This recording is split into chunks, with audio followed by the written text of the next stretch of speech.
In the heart of rural Japan, where the mist clings to the ancient cedar trees like a shroud, there lies a village that does not exist on any map.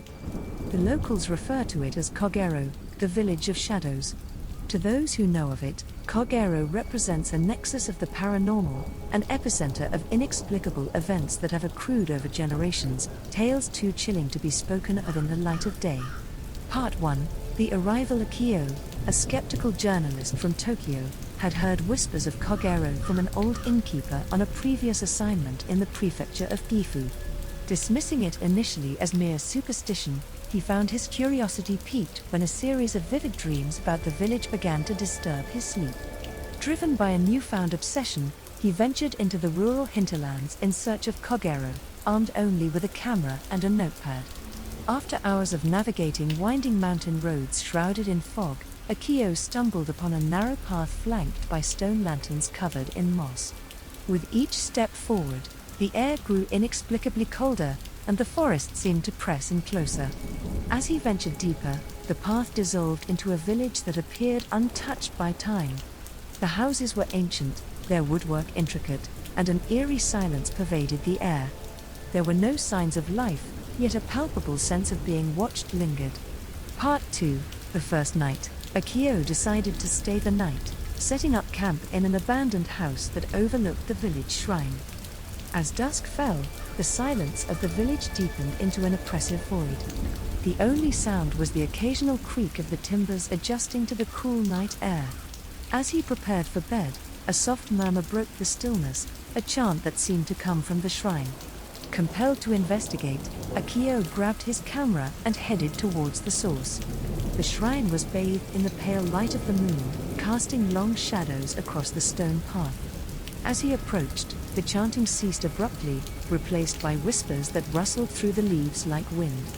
Heart-pounding, Akio noticed that the offerings at the shrine appeared fresh, the fruit glistening with dew and the incense still smoking faintly. Confusion gripped him. Hadn't the village been abandoned? Part 3. The encounter. Returning to the house, Akio felt a chill run down his spine. The air inside felt charged, electric.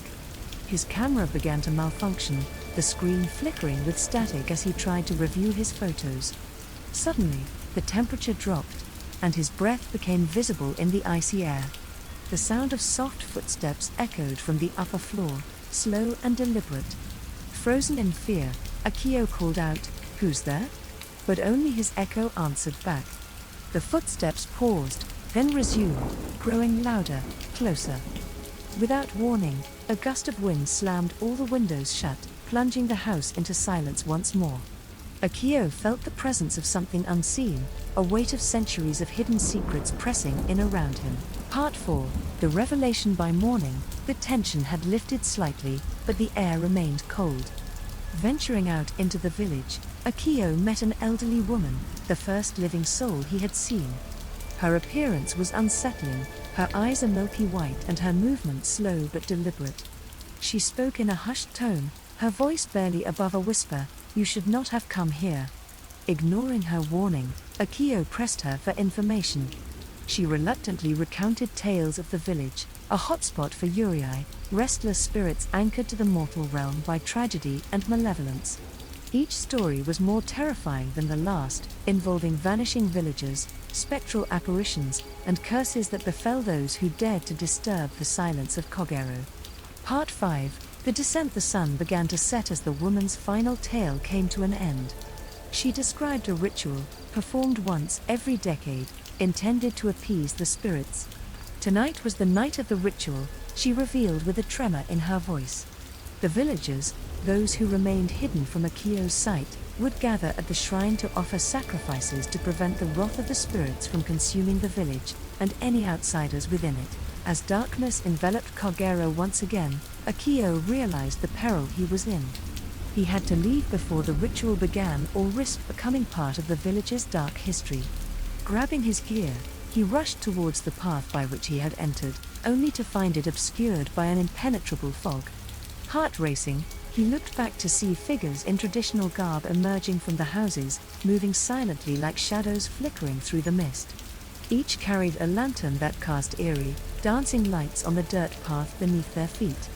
Akio's heart pounded in his chest as he realized there was no escaping the ritual now. He was trapped in Kogero with no clear way out. Part 6. The ritual. The villagers surrounded him slowly, their faces obscured by masks that depicted various grimacing yokai, demons from Japanese folklore. None spoke, the only sounds were the rustle of their robes and the soft clink of their lanterns. They guided him towards the shrine, where a large circle had been drawn on the ground with white chalk. Inside the circle, symbols that Akio could not understand seemed to pulse with a life of their own. As they reached the shrine, the villagers positioned themselves around the circle, and the elder woman appeared once more. In her hands, she held a scroll, aged and yellowed with time. She began to chant in a language that Akio could not comprehend, her voice rising and falling with a rhythm that seemed to make the very air around them vibrate. The ground beneath Akio's feet trembled slightly, leaves and small stones stirring as if caught in a gentle breeze. The temperature dropped further, and Akio's breath appeared before him in a frantic cloud. He tried to step back, but found himself unable to move, as if his feet were bound to the ground by an invisible force. Part 7. The unseen presence. As the chanting intensified, Akio felt a pressure in the air, a suffocating heaviness that made it difficult to breathe. The circle around him began to glow faintly, casting a ghostly light that illuminated the villagers' masks in grotesque detail. From the shadows beyond the circle, there was a stirring, a sense of something ancient and malevolent drawing near. A cold wind whipped through the shrine, extinguishing the lanterns in an instant, plunging the area into darkness. Akio heard a whispering sound, like dry leaves skittering across stone, circling around him. The whisper grew into a cacophony of voices, all speaking at once in a discordant chorus that echoed in his mind, filling him with dread. Part 8. The voices of the past. The voices told stories, each one a tragic tale of death and sorrow tied to the village.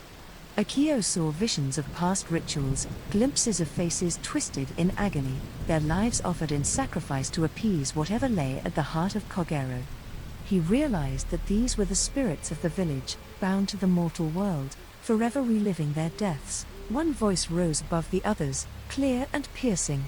It was the voice of a young woman, her tone imbued with an immense sadness. She spoke of her life in the village, her forced participation in the ritual, and her death, a sacrifice to prevent a calamity she did not understand. Her spirit lingered, she explained, trapped in the cycle of the ritual, seeking release. Part 9. The convergence. The ground shook more violently now, as if the earth itself was reacting to the unearthly presence. Akio, caught in the grip of the ritual, felt an energy coursing through him, a power that he could not control. The symbols in the circle blazed brighter, casting a stark, blue light that seemed to pierce the darkness. Around him, the figures of the villagers blurred, their forms shifting and twisting in unnatural ways. They became translucent, their human features melding with those of the spirits that haunted the village, creating a spectral army that encircled him. The barrier between the living and the dead was thinning, eroding under the weight of the ritual. Part 10. The desperate ploy. In a moment of desperation, Akio remembered the camera hanging around his neck. With trembling hands, he raised it to his eye, hoping to capture the surreal horror unfolding around him. He clicked the shutter repeatedly, the flash casting brief, stark light on the ghostly scene. To his astonishment, the camera's flash seemed to disrupt the ritual. The figures around him recoiled as if struck, their forms wavering under the harsh light. Seizing the moment, Akio began to run, pushing through the weakening circle of spirits, their voices rising in anger and despair. He ran blindly into the fog, the sounds of the ritual fading behind him, replaced by the pounding of his own heart and the harsh rasp of his breath. The path was gone, swallowed by the thick mist, but Akio continued forward, driven by a primal urge to escape. But as he fled, the fog seemed to thicken, coiling around him like a living thing. In the dense white haze, he could barely see a foot in front of him. He stumbled over roots and rocks, his mind reeling from the nightmarish experiences. Part 11. The labyrinth of mist. Lost within the swirling fog, Akio's senses sharpened by fear, he heard the soft, eerie whispering resume. It seemed to come from all directions, a sinister lullaby that beckoned him deeper into the unknown. Each step forward felt increasingly futile, as if he were walking through a maze designed by the spirits themselves. His flashlight beam cut a narrow path through the dense mist, revealing fleeting glimpses of gnarled trees and shadowed underbrush. Suddenly, a figure appeared briefly in the light's path, a child, or something that resembled one, with hollow eyes that reflected the beam back like mirrors. It vanished as quickly as it appeared, leaving Akio to question if his mind was betraying him. Echoes of the damned whispers turned to wails, and the air grew colder, biting into his skin with invisible teeth. Akio stumbled upon a small clearing where the mist parted slightly to reveal a dilapidated shrine, smaller and far older than the one in the village.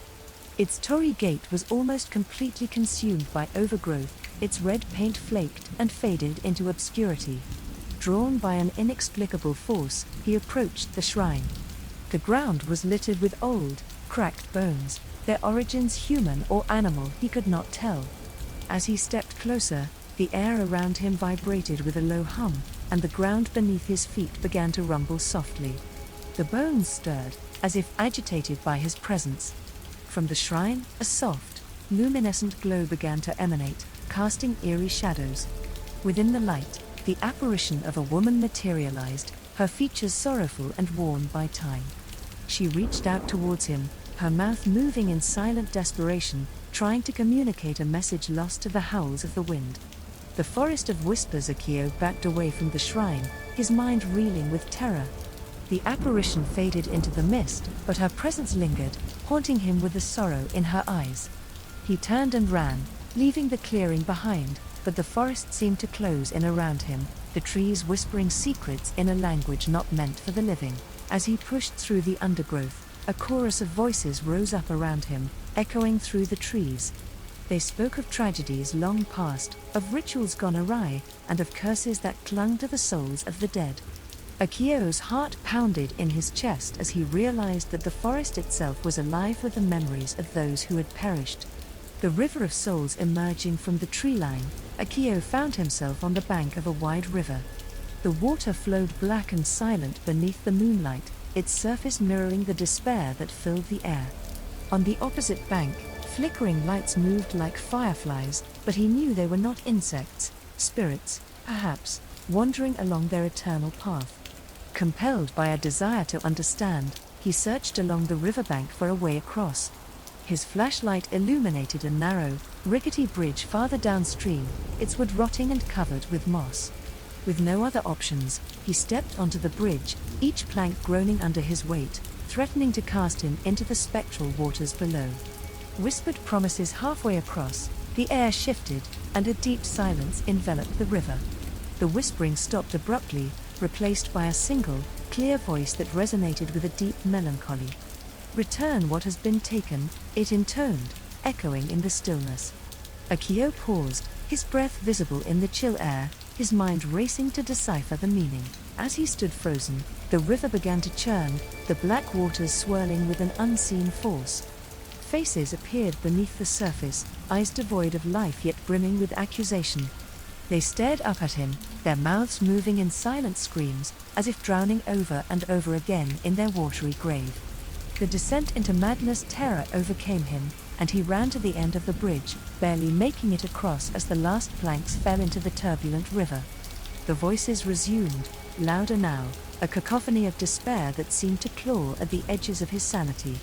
The path forward led deeper into a part of the forest where the trees were thicker, their branches intertwined like the arms of spirits, blocking out the moonlight. As Akio ventured deeper, he could feel the eyes upon him, watching from the shadows. The whispers grew into shouts, the forest alive with the anger of the spirits he had disturbed. Every shadow seemed to move, every sound a warning. He pushed forward, driven by a desperate need to escape, to wake from this nightmare. But the forest had other plans.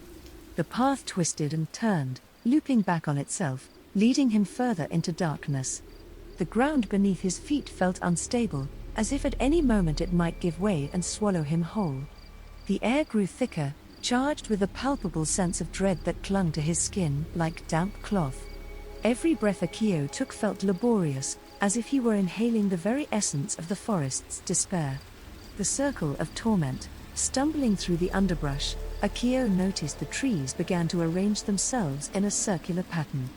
The center of this natural amphitheater was unnaturally flat, the ground covered with a carpet of decaying leaves and twisted roots.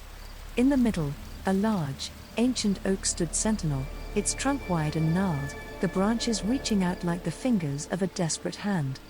Around the base of the oak, symbols had been etched into the soil, glowing faintly with an eerie, phosphorescent light. As he approached, the air around the tree stirred, and a cold wind whipped up, circling around him, carrying whispers of countless voices, each one recounting their sorrow and rage.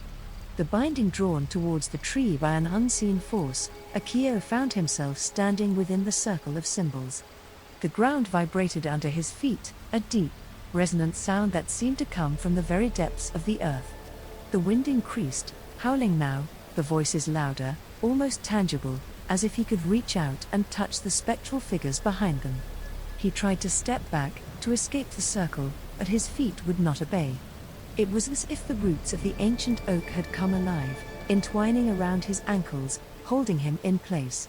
Panic set in as he struggled, but the more he fought, the tighter the roots gripped him. The offerings of the past, the voices coalesced into one overwhelming chorus, demanding restitution, demanding a return of what was taken. Images flashed before Akio's eyes, scenes of past rituals, violent and sadistic, where offerings were made at this very tree. Blood had soaked the soil, feeding the oak with life force, binding the spirits of those sacrificed to its wooden flesh. Akio realized then that the tree was not merely a tree, but a monument to the village's darkest moments, a sacred and cursed altar where souls were tethered in eternal agony. The spirits sought release, or perhaps revenge, their pain a never-ending loop that fueled the haunting of Kogero. The heart of darkness as he stood trapped, the ground beneath the tree began to split, a fissure forming that emitted a blinding light. From this crevice, a figure began to emerge, shrouded in a cloak of shadows, its features obscured but its presence overwhelmingly powerful. This was no mere spirit, this was something ancient, something that predated the village itself, a guardian or a curse placed upon the land. Its eyes, visible beneath the shadowed hood, glowed with a fierce, unholy light. It spoke in a voice that resonated inside Akio's skull, words that were felt rather than heard. "You have come unbidden," it said, "and now you must bear witness." The witness, paralyzed, both by the roots and his own fear, Akio could do nothing but watch as the figure approached. It extended a hand, skeletal and covered in tattered flesh, towards his chest. He felt a searing pain as the hand passed through his body, reaching into his very soul. Memories, not his own, flooded his mind, centuries of anguish, betrayal, and sorrow experienced by the spirits bound to the tree. As the figure withdrew its hand, the images continued to assault him, each one a testament to the suffering that had poisoned the land. Akio felt a part of himself slipping away, drawn into the tree, into the darkness that fed on misery. The descent continues. Released suddenly from the roots, Akio fell to the ground, gasping for breath. The figure and the tree faded back into the mist, leaving him alone in the silence of the night. But the silence was a lie, for in his head, the voices continued to whisper, now a permanent part of his consciousness. Weak and disoriented, he knew he needed to escape, to get away from this cursed place. But as he staggered to his feet, the forest around him seemed to shift, the trees bending and swirling in impossible ways, the path obscured once more by the thick fog. Every direction looked the same, every shadow a potential threat. Lost, haunted, and profoundly changed, Akio continued to wander, the echoes of the tree's victims a constant chorus in his mind. As dawn approached, the first faint light began to filter through the trees, but it brought no comfort, only the stark realization that the nightmare was far from over. The village of Kogero, with its spectral inhabitants and ancient curses, still had many secrets to reveal, and Akio was now irrevocably part of its dark tapestry. The lingering curse as the dawn's grey light seeped through the forest, Akio's senses remained heightened, each shadow and rustle sending jolts of fear through his exhausted body. The forest seemed endless, each step forward as laborious as the last, with the whispering voices providing a dissonant soundtrack to his escape attempts. he stumbled upon a clearing where the trees parted to reveal a decrepit well, its stones moss-covered and its structure seemingly on the brink of collapse. The well emanated a cold, palpable dread that beckoned Akio closer despite his better judgment. As he peered into the abyss, the air grew colder, and the faint sound of water dripping echoed up from the depths, mingled with whispers that seemed to beckon him deeper. The echoes from below drawn by an inexplicable compulsion, Akio found an old, frayed rope tied to a beam across the well's opening. With trembling hands, he gripped the rope, the voices growing louder, their words now discernible, speaking of forgotten truths and hidden despair. "Look below," they whispered, "see the depths of your soul." As he leaned over, his flashlight pierced the darkness, revealing not water, but a pile of ancient, crumbling bones at the bottom. The sight sent a shiver through his spine, the bones arranged in a pattern that seemed almost deliberate, a mosaic of death that told the history of Kogero's forgotten sacrifices. The spirit of the well suddenly, the air shifted, and from the darkness below, a spectral figure began to rise, its form composed of water and mist, its features blurred yet hauntingly familiar. It was the spirit of the well, guardian of the village's darkest secrets, its eyes hollow yet piercing, staring directly into Akio's soul. The spirit spoke, its voice a chilling echo that reverberated off the stone walls. "You have disturbed the resting place of those who came before," it intoned. "Their peace is shattered, and so too shall be yours." Bound to the past, the ground beneath Akio trembled as the spirit ascended further, the air around him growing icier with each word spoken. Roots from the surrounding trees began to inch towards him, slithering across the ground like serpents, seeking to bind him as they had by the ancient oak. In a panic, he tried to flee, but the roots caught his ankles, pulling him down towards the earth. Trapped, Akio faced the spirit as it hovered above the well, its form becoming more defined, more menacing. It reached out, its misty fingers cold and damp against his skin, pulling him closer to the edge. "See the truths that lie beneath," it whispered, "embrace the darkness that dwells within, the unseen depths." With a forceful tug, the spirit pulled Akio towards the well's opening. Peering into the abyss, he saw not just bones, but a swirling vortex of spectral light, a portal to the past lives and deaths of the village. Images flashed before his eyes, rituals of pain and sacrifice, lives cut short in the name of forgotten gods, spirits bound to eternal torment. The voices of the past called to him, each one pleading for release, for vengeance, for an end to their endless suffering. Akio felt his consciousness slipping, drawn into the vortex, into the lives of those who had suffered before him. The cycle of torment as he teetered on the brink, the spirit's grip tightened, its face inches from his, its breath a cold mist that smelled of earth and decay. "You will not leave," it hissed, "for you are now part of the cycle. Your soul is bound to the well, to the spirits of this place." Desperate, Akio struggled against the pull, against the overwhelming despair that filled him. But as he fought, the roots tightened, pulling him further down, the voices growing louder, drowning out his screams. The forest reclaims the well's edge crumbled under the strain, stones falling into the dark water below, taking Akio with them. As he fell, the light from above grew dimmer, the voices louder, and the spirit's face a constant presence before him, fading only as the darkness enveloped him completely. Sinking into the depths, Akio felt the water fill his lungs, the cold seeping into his bones. The voices merged into one, a unified chorus of sorrow and rage that echoed through the water, through his very being.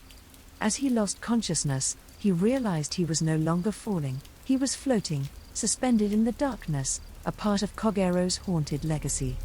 The continuation of despair as the darkness consumed him, Akio's last conscious thought was of escape, of breaking the cycle that held the village in its grip. But even in the darkness, the realization dawned on him, there was no escape from Kogero. The village was more than a place, it was a curse, a living, breathing entity of sorrow and darkness, feeding on the spirits of the lost and the damned.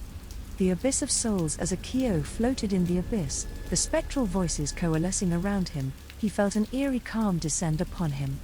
His mind, once fraught with fear and desperation, began to clear, making way for an overwhelming connection to the countless souls entwined with the village's dark history.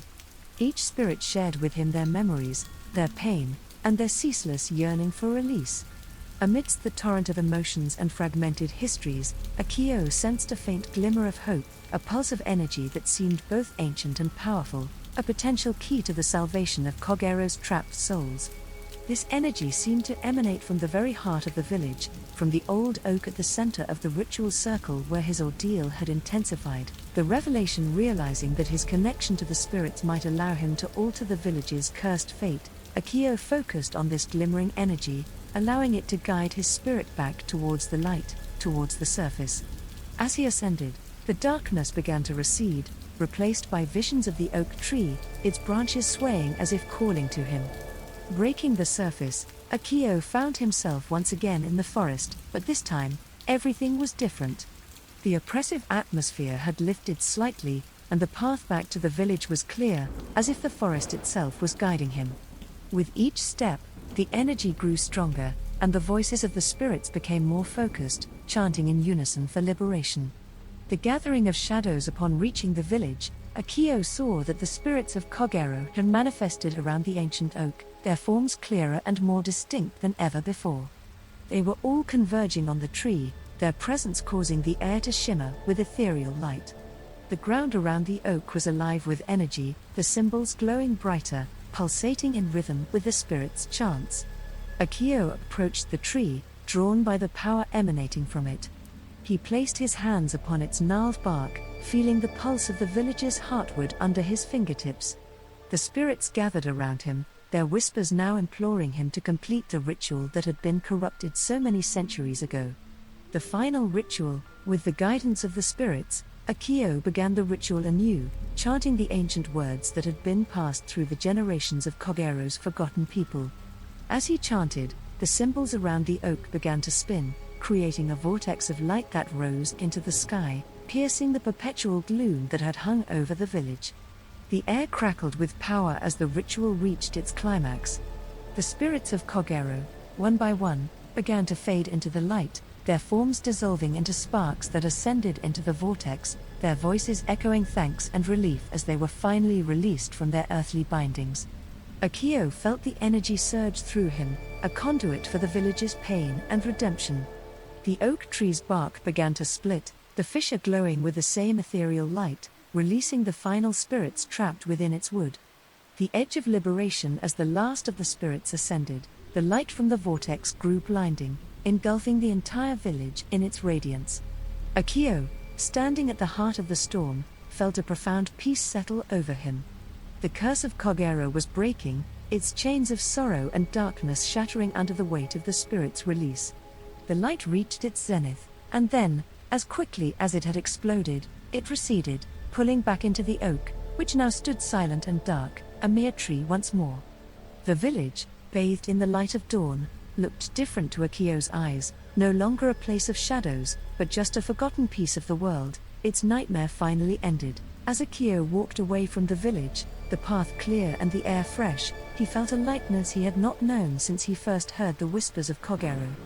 The spirits were at peace, and perhaps, he thought, he could be too. But as the edge of the forest neared, a faint whisper on the wind made him pause, a reminder that some tales are never truly over, and some darkness lingers, waiting for the next soul brave enough to walk the haunted paths of rural Japan. As Akio stepped beyond the boundary of the forest, the ethereal light of dawn casting long shadows behind him, a sense of foreboding still prickled at the back of his neck. Though the spirits of Kogero had found their release, the land itself bore the scars of countless tragedies, a haunted legacy that might never fully heal. The unsettled silence. Akio paused, taking in the tranquility of the morning. The air was fresh, carrying with it the scent of pine and earth, a stark contrast to the oppressive atmosphere of the night before. Yet, the silence was too complete, as if the forest itself was holding its breath.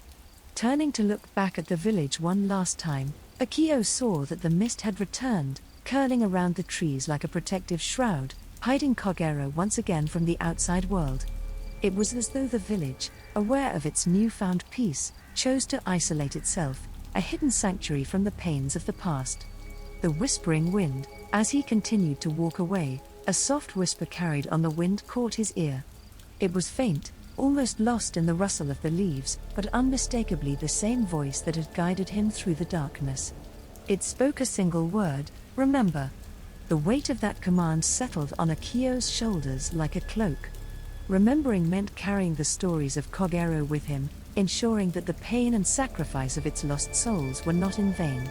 It was a burden, but perhaps also a gift, the knowledge that such places existed, where the veil between worlds was thin and the past spoke directly to the present. The return to the world as the edge of the forest gave way to open road, the normal sounds of life gradually resumed. Birds chirped in the branches, and a distant dog barked, its sound a comforting reminder of the mundane world. Akio felt the tension drain from his body, each step on the asphalt a firm declaration of his return to normalcy. However, as he reached into his pocket for his phone, his fingers brushed against the small, smooth stone he had picked up near the ancient oak. It was warm, almost hot to the touch, pulsing with a gentle light that seemed to throb in time with his heartbeat. Akio realized then that a piece of Kogero had come back with him, a tangible link to the village that would forever be a part of his story. The legacy lives on. Back in Tokyo, Akio wrote his story, detailing the events that had unfolded in the hidden village of Kogero. He wrote of the spirits, the rituals, and the ancient oak, his words a testament to the resilience of the human spirit and the power of redemption. But he kept the stone a secret, a personal talisman that connected him to the otherworldly experiences he had endured. The article was a sensation, capturing the imagination of the public, sparking debates and discussions about the supernatural and the mysteries that lie hidden in the rural corners of Japan. Yet, no matter how many people tried to locate Kogero, the village remained elusive, hidden away by its protective mist, its exact location a mystery that refused to be solved. The enduring whisper years later, Akio's life had returned to its routine, the memories of Kogero woven into the fabric of his existence like threads in a complex tapestry. But every so often, when the wind was right and the world was quiet, he would hear it again, that whisper, urging him to remember, to keep the story alive. It was during one such night, as Akio sat looking out over the city from his apartment, that he understood the true nature of the whisper. It was not just a reminder of the past, it was a warning and a promise, a declaration that some places, some stories, are too powerful to ever be forgotten. And so, as he held the pulsing stone in his hand, watching as it glowed with an inner light, Akio smiled. Kogero might have been hidden from the world, but its legacy lived on, not just in his heart, but in the hearts of all those who had read his story, touched by the enduring power of its spectral inhabitants. The wind picked up, and the whisper seemed to smile back, a haunting melody that danced between the realms of the living and the dead. And in that moment, Akio knew that while he had left Kogero behind, part of him would always remain there, in the village of shadows, under the watchful gaze of the spirits he had set free.